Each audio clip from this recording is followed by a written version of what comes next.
Juan capítulo 17, los versículos del 24 al 26 nos dice: Padre, aquellos que me has dado, quiero que donde yo estoy también ellos estén conmigo, para que vean mi gloria que me has dado, porque me has amado desde antes de la fundación del mundo.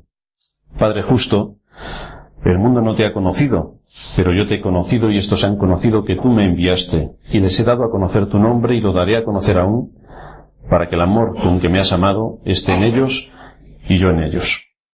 Cuando leemos las Escrituras, sobre todo a partir del libro de Éxodo, nos encontramos la historia de un pueblo que Dios había redimido y había separado para él de entre todas las naciones de la tierra. Es decir, Dios no escogió a todas las naciones de la tierra, escogió a un pueblo. Fue selectivo, escogió.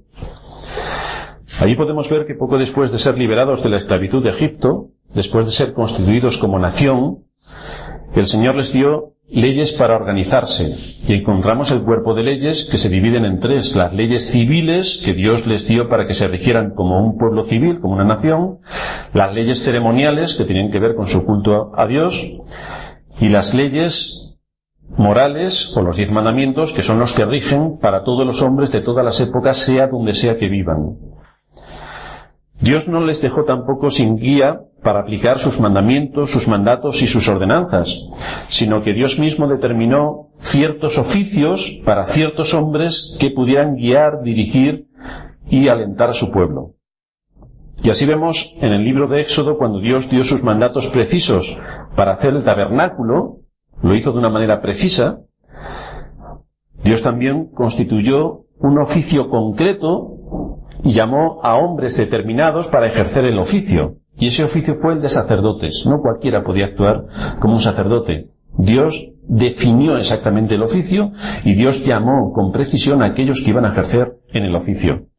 Así en el libro de Éxodo capítulo 28 leemos: harás llegar delante de ti a Aarón tu hermano y a sus hijos consigo de entre los hijos de Israel, para que sean mis sacerdotes, a Aarón, a Nadab, a Abiú, Eleazar e Itamar, hijos de Aarón.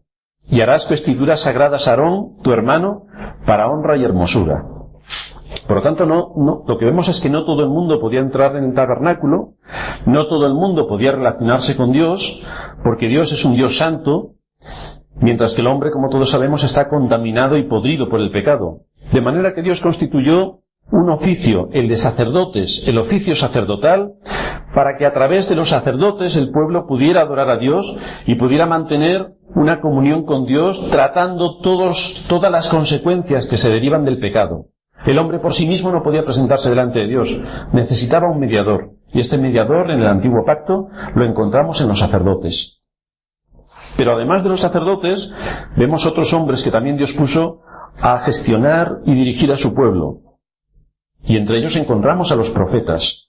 Moisés fue constituido también como profeta de Dios para dar a conocer la voluntad de Dios al pueblo. Mientras que el sacerdote tomaba las peticiones del pueblo y presentaba al pueblo delante de Dios, el profeta hacía exactamente lo contrario, hablaba palabra de Dios hacia el pueblo.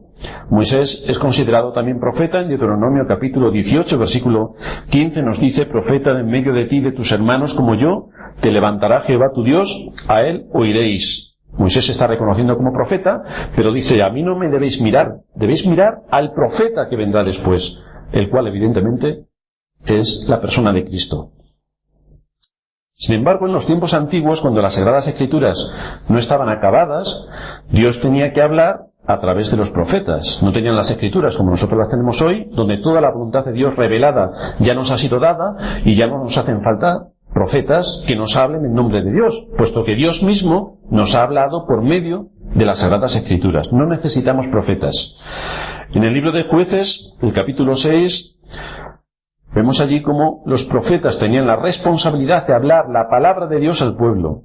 Y leemos allí en Jueces 6, si me queréis acompañar: los hijos de Israel hicieron lo malo delante de los ojos de Jehová, y Jehová los entregó en mano de Madián durante 7 años. Y la mano de Madián prevaleció contra Israel, y los hijos de Israel, por causa de los madianitas, hicieron cuevas en los montes y cavernas y lugares fortificados. Versículo 3 de Jueces 6. Pero sucedía que cuando Israel había sembrado, subían los madianitas y amalecitas, y los hijos del oriente contra ellos subían y los atacaban. Y acampando contra ellos, destruían los frutos de la tierra hasta llegar a Gaza, y no dejaban que comer a Israel ni ovejas, ni bueyes, ni asnos, porque subían ellos y sus ganados y venían con sus tiendas en grande multitud como langostas. Ellos y sus camellos eran innumerables. Así venían a la tierra para devastarla. De este modo empobrecía Israel en gran manera por causa de Madián, y los hijos de Israel clamaron a Jehová. Y cuando los hijos de Israel clamaron a Jehová a causa de los madianitas, ¿qué hizo Jehová? Envió a los hijos de Israel un varón profeta, el cual les dijo: Así ha dicho Jehová, Dios de Israel: Yo os hice salir de Egipto y os saqué de la casa de servidumbre, os libré de mano de los egipcios y de mano de todos los que os afligieron, a los cuales eché de delante de vosotros, y os di su tierra. Y os dije: Yo soy Jehová vuestro Dios, no temáis a los dioses de los amorreos, en cuya tierra habitáis. ¿Y qué pasaba con los israelitas? El texto nos dice: Pero no habéis obedecido a mi voz. Es decir, desde temprano y sin cesar Dios les enviaba profetas y el pueblo de Israel vivía como bien le parecía. Por lo tanto, los profetas eran los encargados de expresar la mente, el corazón y la voluntad de Dios para las circunstancias concretas que estaban pasando. Por eso es importante, cuando estamos exponiendo la palabra de Dios, que no solamente se nos queden en aspectos teológicos o en doctrinas teológicas sin aplicación concreta y precisa para la vida y la actividad de todos nosotros en el mundo en el que Dios nos ha llamado y en el mundo en el que la providencia de Dios nos ha puesto. Esa era la función del profeta: coger la palabra de Dios y aplicarla. Coger la palabra de Dios y aplicarla a la situación concreta. Servir como la boca de Dios para que de esta manera Dios se manifestase a su pueblo, dando a conocer su voluntad y corrigiendo, amonestando, exhortando o disciplinando a su pueblo. Esto es lo que hacían los profetas. Así encontramos que a lo largo de la historia de Israel, Dios fue levantando uno tras otro a hombres que ejercían este oficio. En el libro primero de Samuel vemos aquí cómo Samuel es llamado, en el capítulo 3, versículo 20, y se nos dice que todo Israel, desde Dan hasta Beerseba, desde un extremo del país hasta el otro, conoció que Samuel era fiel profeta de Dios. Y Jehová volvió a aparecer en Silo, porque Jehová se manifestó a Samuel en Silo por la palabra de Jehová. Así que tenemos los sacerdotes, tenemos los profetas, pero Dios también hizo algo importante en el pueblo de Israel, y es que le dio reyes. Le dio otra clase de hombres que iban a ejercer un oficio importante para el gobierno de la nación, los reyes. En Jueces capítulo 18 se nos dice que en aquellos días no había rey en Israel, y en aquellos días la tribu de Dan buscaba posesión para sí donde habitar, porque hasta entonces no había tenido posesión entre las tribus de Israel, y nos sigue diciendo el texto que cada uno hacía lo que bien le parecía. Es decir, no había gobierno. Y a pesar de que Dios había dado una serie de leyes civiles, no había quien las aplicase. Por lo tanto, este fue un oficio que también fue impartido por parte de Dios. El rey iba a ocupar un oficio divinamente instituido para mantener el orden, para aplicar las leyes, para guiar y para defender al pueblo. De manera que podemos ver cómo el pueblo de Dios es rescatado y conducido por Dios cuando los saca de Egipto y los libera de la esclavitud. Pero Dios no los deja a sus expensas. Dios no les deja para que cada uno vaya por donde le parezca. Dios no les abre el camino para que se dispersen y cada uno haga según su voluntad, sino que les da leyes civiles para que se organicen como nación. Les da leyes ceremoniales para que se organicen en cuanto al culto a Dios, mirando al objetivo principal, que era la venida de Cristo. Y le da las leyes morales por las que todo hombre debe regirse y ante quien todo hombre tendrá que presentarse delante de Dios para dar cuenta de su obediencia a las leyes morales. Así que vemos cómo estos tres oficios se imponen en el antiguo pacto, se imponen en el pueblo de Israel. Y también sabemos que la manera de actuar de Dios no cambia. Así que de la misma manera que estableció estos tres oficios para su pueblo bajo el antiguo pacto, también lo mantiene bajo el nuevo pacto con su pueblo. Su pueblo en el nuevo pacto es la Iglesia.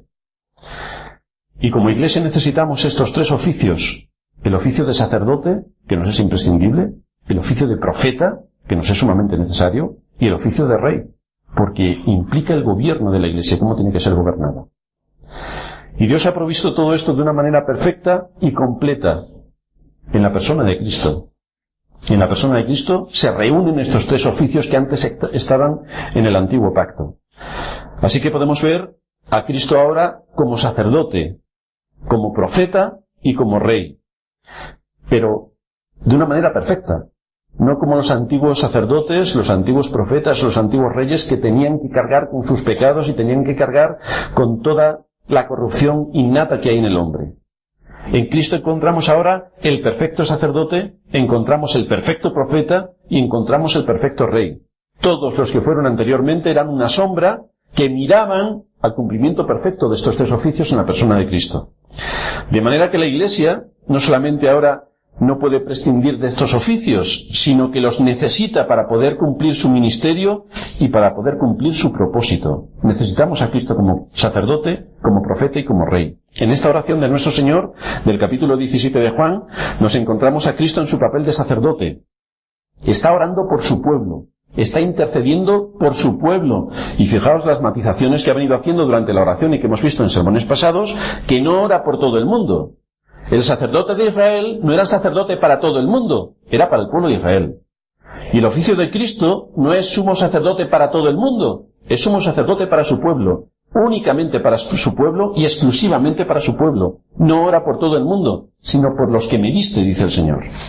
Así que vamos a ver la realidad de este oficio sacerdotal en la persona de Cristo. ¿Cómo podemos saber que en la obra de la salvación, de la cual Cristo es el autor, Él está actuando como sumo sacerdote? ¿Cómo lo podemos saber? ¿Cómo podemos saber que esto es realmente lo que enseña la Escritura y no que es una serie de teología que nos ha venido de nuestros antepasados y que no tiene fundamento bíblico? Para saber todo esto nos tenemos que ir a las Escrituras. Vamos a profundizar en las Escrituras acerca de este oficio al que Cristo es llamado. Y para establecer la realidad de este oficio sacerdotal de Cristo, vamos a mencionar dos puntos. Por un lado vamos a ver que las Escrituras le dan este título a Cristo, y esto es lo que veremos hoy, y la semana que viene veremos cómo Cristo es el cumplimiento de la obra de salvación con funciones sacerdotales. Y únicamente el sacerdote puede hacer determinadas cosas porque es su oficio, no lo puede hacer otro por él. Esto es lo que veremos la semana próxima. Así que en primer lugar, vamos a establecer la realidad de este oficio sacerdotal. Cristo es llamado sacerdote por las mismas Escrituras. La epístola a los Hebreos, el texto que leíamos en la introducción, es la que desarrolla la obra de la salvación de Cristo, pero vista desde la perspectiva del oficio sacerdotal de Cristo. Cristo como sacerdote, nuestro sacerdote. Los capítulos 1 y 2 de Hebreos nos hablan de Cristo como superior a los ángeles. Y lo es porque tanto en su naturaleza como en su condición de Dios creador, evidentemente el creador es superior a las criaturas. El Dios Trino, creador, es superior a todos los ángeles que son criaturas creadas por el Dios Trino.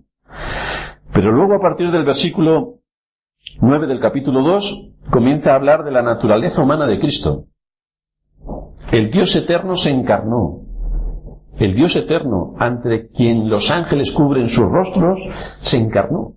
Se dignó a usar la naturaleza humana. Asumió, por tanto, nuestra condición y quedó completamente expuesto y vulnerable a todas las situaciones en las que nosotros nos podemos encontrar, aunque matiza la Escritura que sin pecado, sin pecado. En Hebreos capítulo 2, versículo 9, leemos: pero vemos a aquel que fue hecho un poco menor que los ángeles, a Jesús, coronado de gloria y de honra, a causa del padecimiento de la muerte, para que por la gracia de Dios gustase la muerte por todos. Por lo tanto, no solamente vamos a ver que Cristo fue nuestro gran sumo sacerdote, sino que Cristo también fue el sacrificio que el sumo sacerdote tenía que hacer para limpiar de pecados al pueblo. ¿Cómo es que Cristo llegó a asumir nuestra naturaleza humana? ¿Cómo fue eso posible?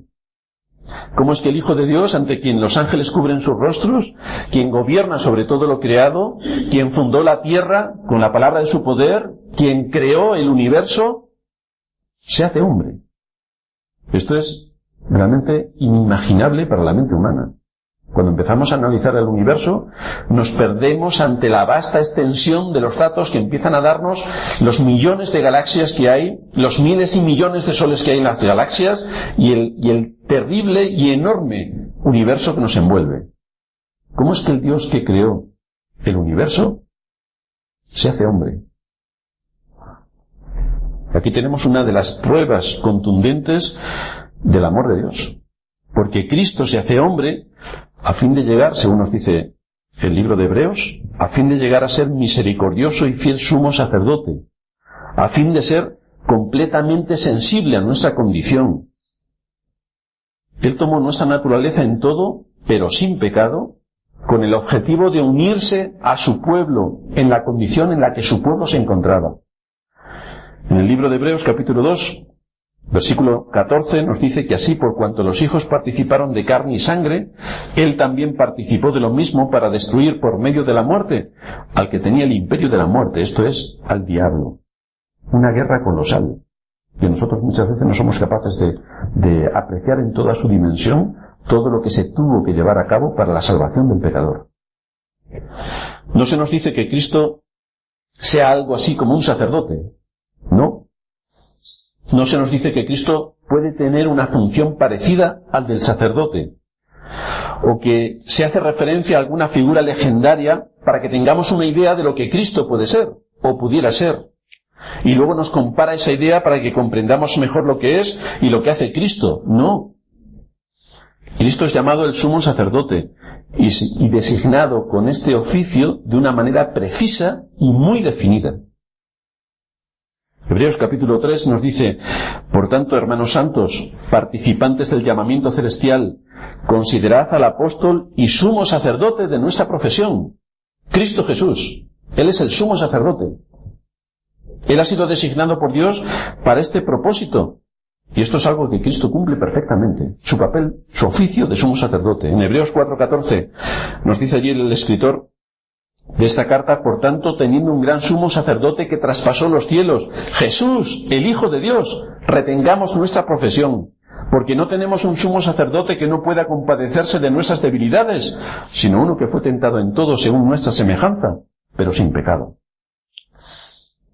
Así que Cristo ha sido puesto para llevar a cabo el trabajo de expiación del pecado en nuestro favor. Expiación, ponerse en el lugar de. Nos quita a nosotros de nuestra culpa y de que paguemos por nuestras culpas delante de la ley y que seamos ejecutados por nuestros pecados, por nuestras violaciones de la ley, y el que es el justo asume el papel de víctima. Por otra parte, tenemos que decir que este es un oficio que únicamente viene de parte de Dios, no viene de parte de los hombres. Aquí en la Iglesia de Roma estamos muy habituados a que son ellos los que nombran a los sacerdotes y quitan a los sacerdotes. En la Iglesia evangélica, tristemente, también estamos acostumbrados a que las misiones pongan pastores y quiten pastores y hagan según su organización y según sus intereses el quitar y poner. Pero en este oficio de sumo sacerdote nadie se quita y se pone. Es Dios quien pone. Es Dios quien pone. En Hebreos capítulo 5, versículo 5 se nos dice: así tampoco Cristo se glorificó a sí mismo haciéndose sumo sacerdote, sino el que le dijo, es el Padre el que tiene la autoridad: tú eres mi hijo, yo te he engendrado hoy, como también dice en otro lugar, tú eres sacerdote para siempre, según el orden de Melquisedec.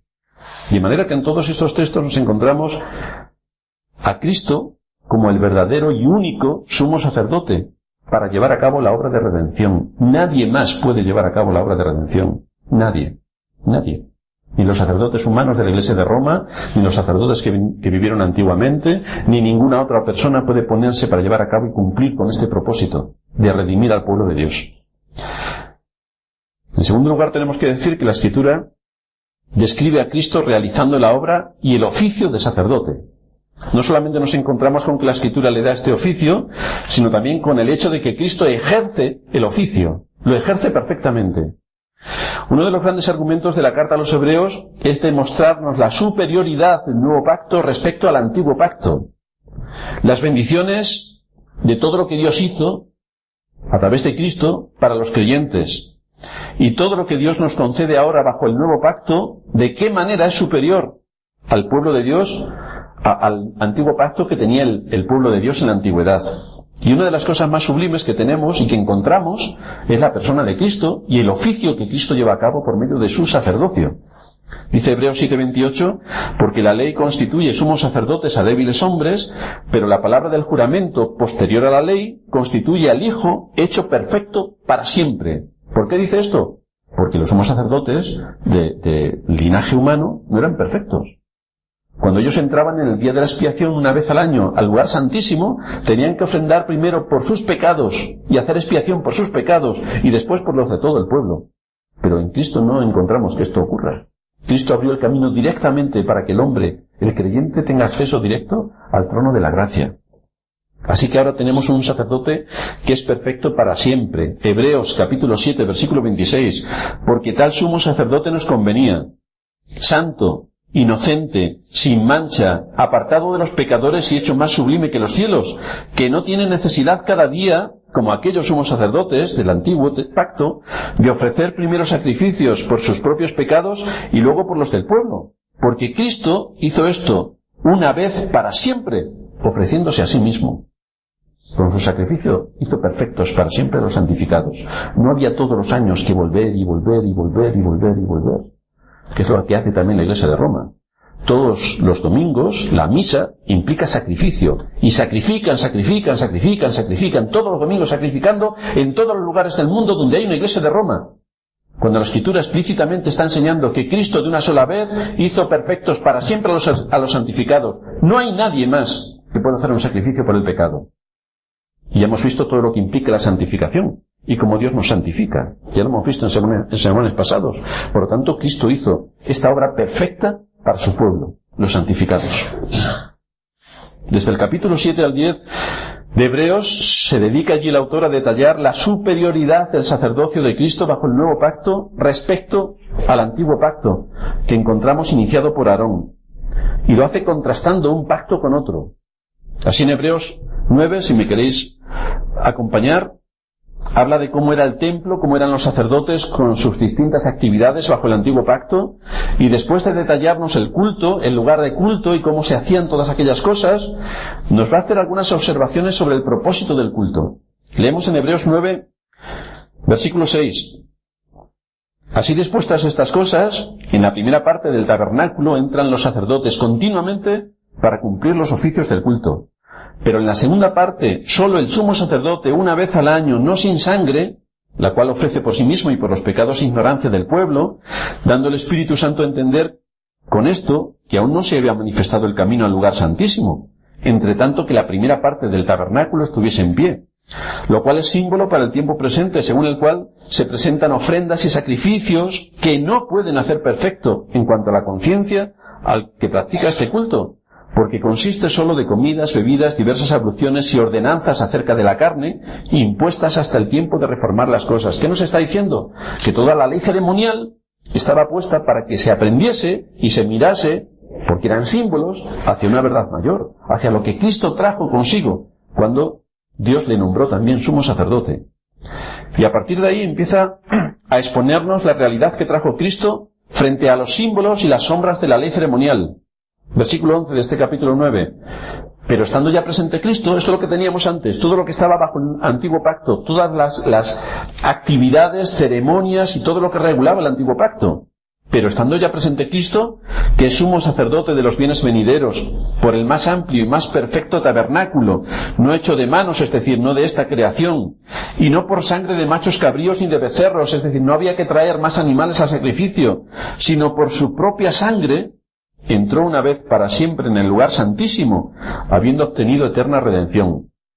Porque si la sangre de los toros y de los machos cabríos y las cenizas de la becerra, todo lo que involucraba la ley ceremonial, rociadas a los inmundos santifican para la purificación de la carne, cuánto más la sangre de Cristo, el cual mediante el Espíritu Eterno se ofreció a sí mismo sin mancha a Dios, limpiará vuestras conciencias de obras muertas para que sirváis al Dios vivo.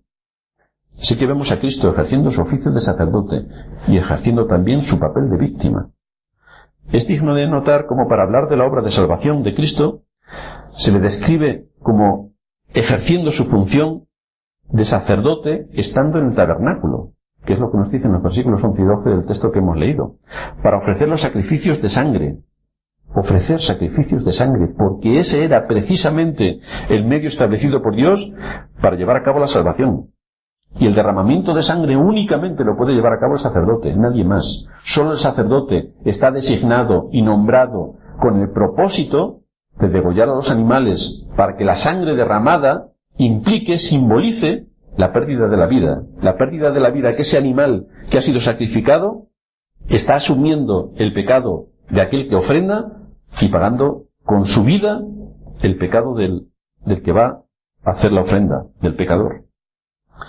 En Hebreos 10 se nos habla de la situación del pecador en el Antiguo Pacto, las sombras y los símbolos que constituían una enseñanza para que el hombre mirase su significado, para que aprendiese, para que se quedasen grabadas en su mente y en su corazón todas esas señales, todos esos símbolos, y que mirase a la persona perfecta que vendría siglos después en Cristo.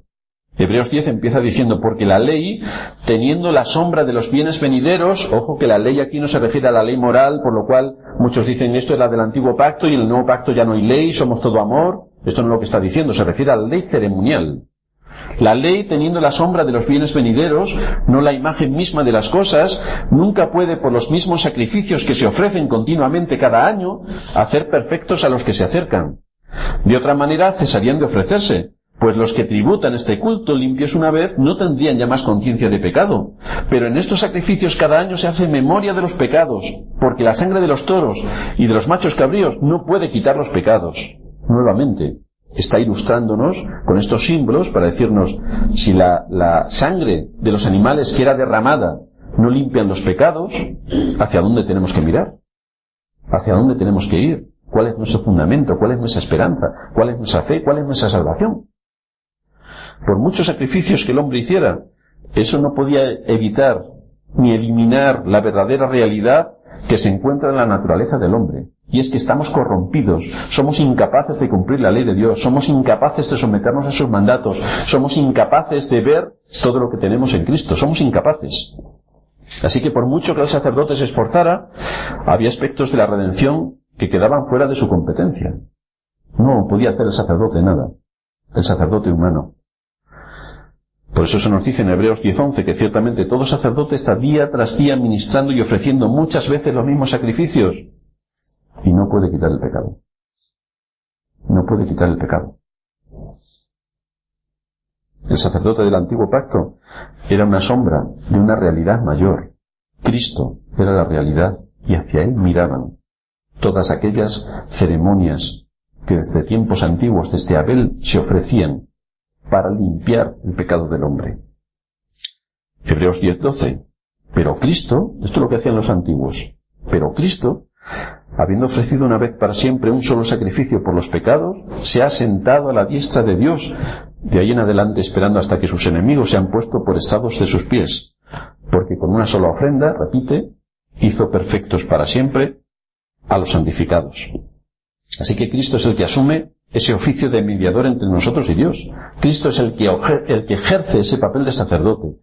Es Él quien nos presenta a los creyentes puros y sin mancha delante de Dios. Es Él quien intercede por nosotros. Él es el único que pudo llevar a cabo el sacrificio por el pecado. Es el único que fue admitido por Dios para cumplir este propósito. Es el único que pudo satisfacer las demandas de la ley. Es el único que puede llamarse el mediador entre Dios y los hombres.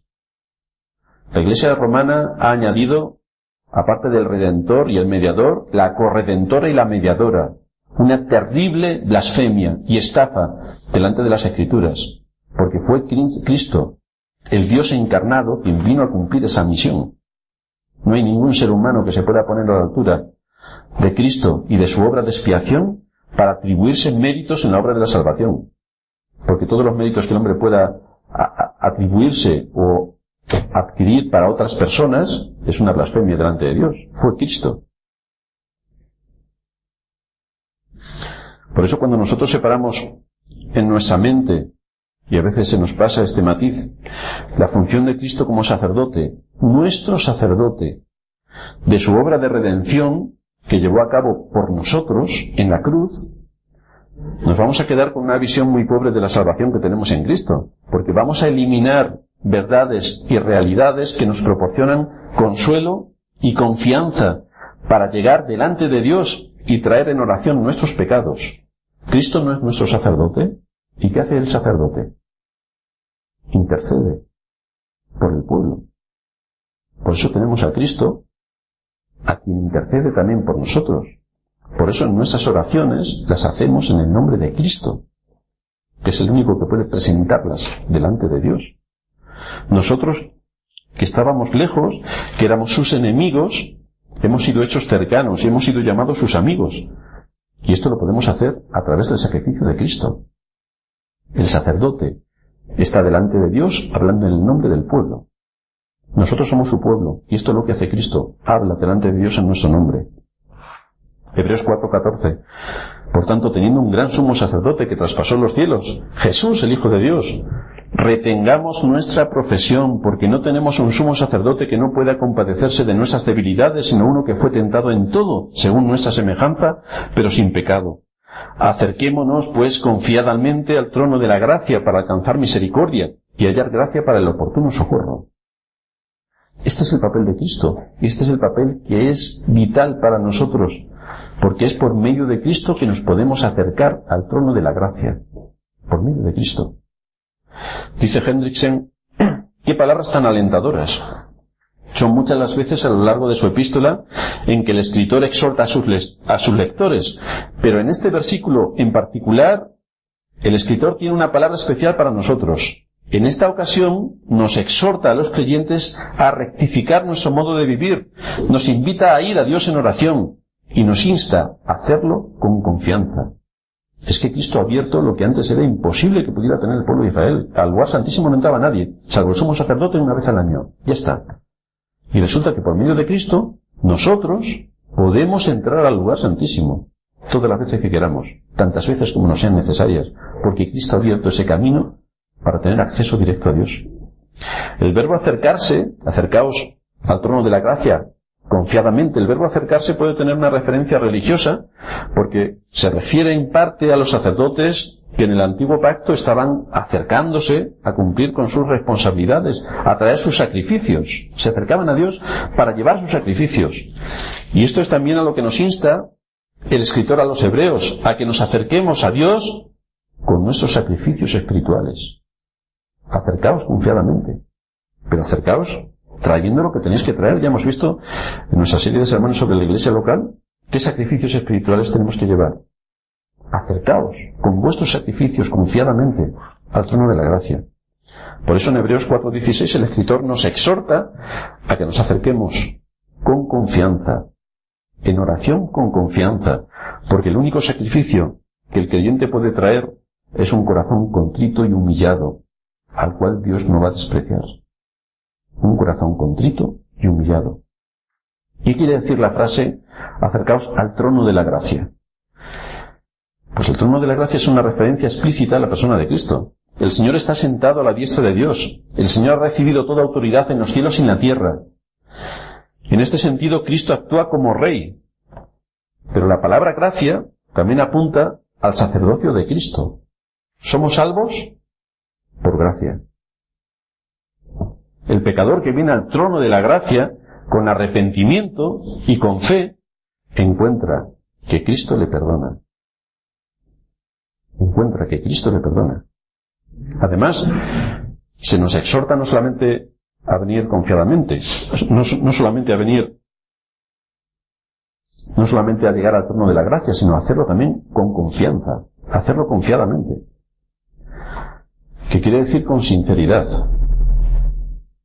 Así que el Señor nos invita a acercarnos con toda libertad al trono de la gracia, que hagamos uso de los medios de gracia, la oración, para acercarnos a través de nuestro mediador, nuestro sacerdote, al trono de la gracia, que Cristo mismo está usando en este capítulo 17 de Juan, cuando está elevando esta petición, esta oración por su pueblo delante del trono. Porque es cuando nos acercamos al trono de la gracia, y solo usando este medio de gracia que es la oración, cuando podemos recibir misericordia y hallar la gracia para el oportuno socorro. Este es el método que Dios ha establecido. Que nos acerquemos confiadamente a través del mediador al trono de la gracia, al trono donde Cristo está sentado como Rey, para que podamos obtener la gracia que solamente la imparte el sumo sacerdote, para que podamos obtener la misericordia y hallar la gracia para el oportuno socorro. Estamos en medio de aflicciones, estamos en medio de pruebas, estamos en medio de dificultades. Pues aquí tenemos un medio para ser consolados. En las Escrituras en ningún sitio se nos dice que todo lo que oremos según nuestra voluntad será hecho de acuerdo a nuestra voluntad, sino que tenemos que orar de acuerdo a la voluntad de Dios. Y cuando estamos en medio de dificultades, de enfermedades, de aflicciones, lo que Dios promete y lo cumple es que Él nos va a consolar. Así que cuando oremos, cuando estamos hablando de personas enfermas, ya lo hemos comentado en otras ocasiones, que tienen cánceres terminales, no oremos diciendo, Señor, sálvale del cáncer, sino que oremos diciendo, Señor, consuela a los hermanos, a sus familiares, en medio de la aflicción. Porque eso es lo que Dios está prometiendo. ¿Estamos tratando con nuestro pecado que nos quiere gobernar? Pues aquí tenemos un antídoto divino. Que nos acerquemos confiadamente al trono de la gracia, para hallar gracia, para hallar misericordia y gracia para el oportuno socorro. Estamos alejados de Dios, estamos fríos como témpanos. Pues aquí tenemos también una respuesta a nuestra necesidad. Acercaos confiadamente al trono de la gracia. La misericordia y la gracia son dos conceptos diferentes. Por eso se mencionan explícitamente en nuestro texto. El hombre necesita la misericordia de Dios debido a sus pecados. Si empezamos a hacer cuenta de nuestros pecados, veremos que no nos podemos ni levantar. Por eso necesitamos la misericordia de Dios. Y a la vez también necesitamos su gracia, que tiene que ver con el futuro, que nos siga alentando, cuidando, guiando, dirigiendo, alimentando para el futuro. ¿Cuál es el propósito por el que el Señor nos expone ante todo esto? Pues en primer lugar para que nos ayude en nuestro tiempo de necesidad. Porque hay tiempo de necesidad. El socorro lo vamos a recibir en el momento justo, en la hora de la necesidad. El escritor no dice que el socorro o la ayuda va a ser constante a lo largo de toda nuestra vida, sino que la vamos a tener en el momento de la necesidad. El consuelo en el momento de la necesidad. La ayuda en el momento de la necesidad. Cuando invocamos el nombre del Señor con fe, cuando nos acercamos a Dios con fe, Dios nos escucha y nos contesta. Está dispuesto a ayudarnos. Está dispuesto a mover todo lo que sea necesario para nuestro consuelo. Pero tenemos que usar este medio de gracia y acercarnos con un corazón sincero, acercarnos con fe, sabiendo delante de quién estamos y orando de acuerdo a su voluntad, con estos preceptos en mente. No con la exigencia de pedirle a Dios que nos dé tal cosa, porque para nuestro entendimiento tiene que ser así. Sino, ojo, no olvidemos delante de quién estamos, no olvidemos ante quién estamos exponiendo la oración, no olvidemos a nuestro sumo sacerdote y no olvidemos quiénes somos. Así el Señor en este capítulo de Juan 17 nos dice, Padre justo, el mundo no te ha conocido, pero yo te he conocido, y estos han conocido que tú me enviaste, y les he dado a conocer tu nombre, y lo daré a conocer aún, para que el amor con que me has amado esté en ellos, y yo en ellos. Esa es la labor del sacerdote. Traer las peticiones del pecador delante de Dios, actuar de mediador entre los hombres y Dios, identificarse con los pecados del hombre, llevar las cargas del pecador delante de su trono de gracia. En estos momentos en los que el Señor está haciendo la oración, faltaban pocas horas para ser crucificado. Y veis que en vez de estar lamentándose por la situación a la que iba a ser expuesto, por ser crucificado vilmente, por ser entregado a las autoridades con un juicio que era una farsa, por todas las injusticias que se iban a cometer, el Señor está preocupado por sus discípulos. Un fiel sumo sacerdote que se compadece de nuestras debilidades. Y aquí se está compadeciendo de las debilidades de sus discípulos y de las nuestras. Porque aquí está orando por nosotros también. Está orando por ti y está orando por mí. Y está llevando delante del trono de la gracia todas las cargas que suponían los pecados de su pueblo. Todas las expectativas que se esperaban para que su pueblo pudiera cumplirlas. Se identificó completamente con nuestra situación, oró por nosotros y murió por nosotros. No solamente murió, hoy es el primer día de la semana, también resucitó por nosotros. También resucitó para darnos la justificación que delante de la ley era requerida para que pudiéramos entrar con total libertad ante el trono de la gracia, para hallar el oportuno socorro aquí y para encontrar también nuestra entrada en el reino de los cielos cuando partamos de este mundo. Todo esto lo hizo por gracia. Todo esto lo llevó a cabo nuestro gran sumo sacerdote. Un sacrificio perfecto y un sumo sacerdote perfecto.